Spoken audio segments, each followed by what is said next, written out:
Hi hello welcome to easy swing Tamil. இப்போ நம்ம பட்டு பாவாடை தைக்கிறது எப்படின்னு பார்க்கலாம். பட்டு பாவாடை 8 வயசு பாப்பாக்காக தைக்கிறோம். முதல்ல பாவாடையோட ஓரத்தில் 2 டபுள் ஃபோல்ட் பண்ணி தையல் போட்டுக்கோங்க. இது எதுக்காகனா நூல் பிரியாமல் ஃபினிஷிங்காக நீட்டாக இருக்கிறதுக்காக. 2 பக்கமுமே ஓரம் அடிச்சிட்டா நல்லா நீட்டாகவும் இருக்கும். உங்களுக்கு துணி பிரிந்து போகாது. ஏன்னா பட்டு பாவாடைனா துணி பிரிந்து போகும். 2 பக்கம் ஓரமும் அடிச்சிடணும். அடித்து நம்ம இப்போ தைக்க போகிறது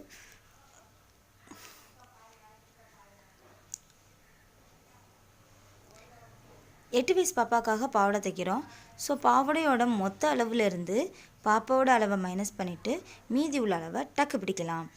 டக்குனா உள்ள ஒரு மடிப்பு மாதிரி பிடிக்க போகிறோம். இப்போ இதில் 8 இன்ச் பிடிக்கணும். 8 இன்ச் பிடிச்சதுக்கப்புறம் பாப்பாவோட ஹைட்டும் பாவாடையோட ஹைட்டும் கரெக்டாக வந்துடும். அப்புறம் தேவைங்கும் போது பாப்பா வளர்ந்தோன்னு நம்ம பிரித்துக்கலாம்.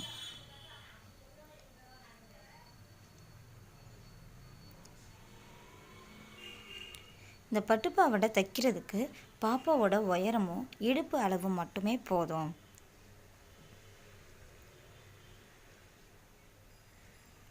எடுக்கிற அளவுலேருந்து 1 இன்ச் மட்டும் தையலுக்காக அடிஷ்னலாக சேர்த்துக்கலாம். இப்போது டக்கு பிடிச்சு முடிச்சாச்சு. இப்போ இடுப்பில் சுருக்கம் வைக்க போகிறோம். பாவாடையோட மொத்த அளவுலையுமே நம்ம நல்லா அடுக்காக அழகாக சுருக்க வச்சோம். பெரிய பெரிய சுருக்கா ஒன்றுக்கு கீழே ஒன்று அடுக்காக சுருக்க வச்சோன்னா பாப்பாவோட இடுப்பளவுக்கு கரெக்டாக இருக்கிற மாதிரி தைக்கலாம். ஒவ்வொரு சுருக்கும் அடியில் தான் கொடுக்கணும். இதே மாதிரி நல்லா அடுக்காகவும் அழகாகவும் கொடுக்கலாம்.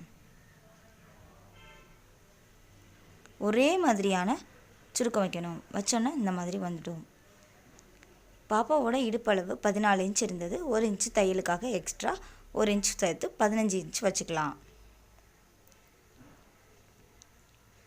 இப்போது இது முடிச்சாச்சு. இடுப்பு பட்டி வைக்கிறோம். உள்ளேருந்து வெளியில் திருப்பணும். ஒரு 5 இன்ச் உயரம் உள்ள இடுப்புக்கு பட்டி துணி எடுத்துக்கலாம். பாவாடையிலேருந்தே நீங்கள் முதல்ல வெட்டி எடுத்துக்கலாம். ஃபஸ்ட்டு ஆரம்பிக்கும் போது ஃபோல்ட் பண்ணி மடித்து ஆரம்பிச்சுக்கோங்க. பாவாடையோட ஓரம்லாம் வச்சு ஃபஸ்ட்டு ஃபோல்டிங்கையும் மடித்து ஆரம்பித்து தையலை உள்பக்கமாக வச்சு துணியை உள்பக்கமாக வச்சு தான் தையலை போடணும்.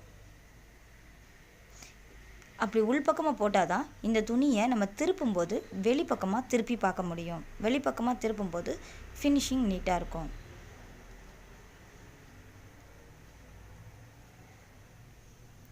லாஸ்ட் முடிக்கும் போதும் கட் பண்ணிவிட்டு மீதி உள்ள துணியை மடித்து விட்டு ஃபோல்ட் பண்ணி தைச்சிக்கணும்.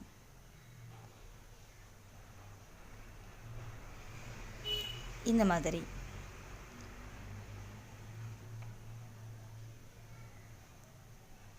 நல்லா ஸ்ட்ராங்காக இருக்க டபுள் தையல் போட்டுக்கோங்க. இப்போது டபுள் ஃபோல்ட் பண்ணி வெளிப்பக்கமாக நம்ம திருப்பி ஏற்கனவே சுருக்கத்துக்காக தையல் போட்டோம் இல்லையா, அந்த தையல் மேலேயே தையலை போடணும்.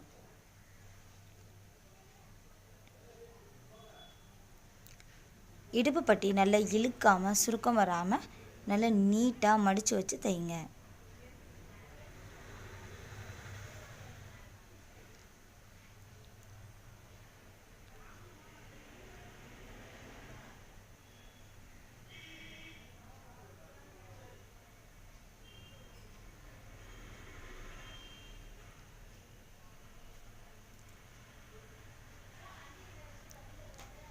உங்களுக்கு இந்த வீடியோ பிடிச்சிருக்குன்னா லைக் பண்ணுங்கள், உங்கள் ஃப்ரெண்ட்ஸ்க்கு ஷேர் பண்ணுங்கள். ப்ளீஸ் மறக்காமல் சப்ஸ்கிரைப் பண்ணுங்கள். உங்களுக்கான தையல் மற்றும் உள்ள ஆரி ஒர்க்கு, மிஷின் எம்ப்ராய்டரி எல்லா மாதிரியான ஒர்க்கிங்ஸும் டியூட்டோரியலாக தமிழ்லையே நான் போஸ்ட் பண்ண போகிறேன். நீங்கள் ப்ளீஸ் மறக்காமல் சப்ஸ்கிரைப் பண்ணிக்கோங்க. இப்போ பாவாடையோட இடுப்பு பட்டி முடிஞ்சிருச்சு. இப்போ 2வது ஒரு தையல் போடணும். இதுக்கு பக்கத்துலேயே இன்னொரு தையல் போட்டோன்னா நல்லா ஃபினிஷிங்காக பார்க்க நீட்டாகவும் இருக்கும், நல்லா ஸ்ட்ராங்காகவும் இருக்கும்.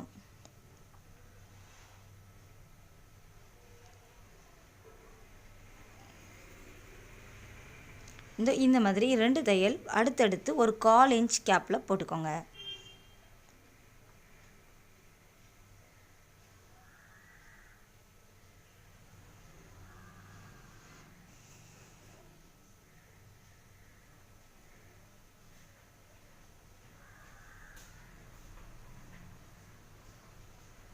இடுப்பு பட்டி முடிஞ்சாச்சு. இப்போ சைடில் ஓரம் சேர்க்க போகிறோம். இந்த ஓரத்துக்கு ஒரு இடுப்பு பட்டியிலேருந்து ஒரு 5.5 இன்ச் அளவுக்கு இடுப்பு பக்கம் ஓப்பன் விட போகிறோம். ஓப்பன் விட்டுட்டு அதிலிருந்து நம்ம சேர்த்து கீழே வரைக்கும் 2 தையல் போட்டு நல்லா சேர்த்து தைச்சிக்க போகிறோம்.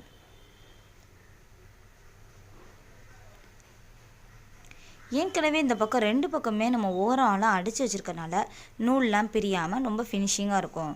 பட்டுப்பாவாடைனாலே நூல் ரொம்ப பிரியும். இந்த மாதிரி ஓரம்லாம் அடிச்சிட்டிங்கன்னா உங்களுக்கு ரொம்ப நீட்டாக இருக்கும். எந்த பக்கத்து இருந்துமே நூல் வெளியில் வராது.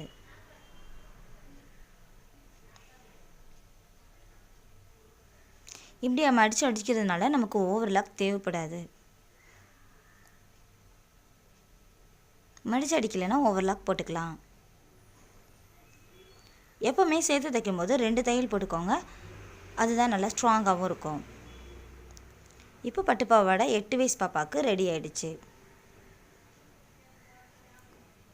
இதோடைய ஃபுல் வியூ பாருங்க.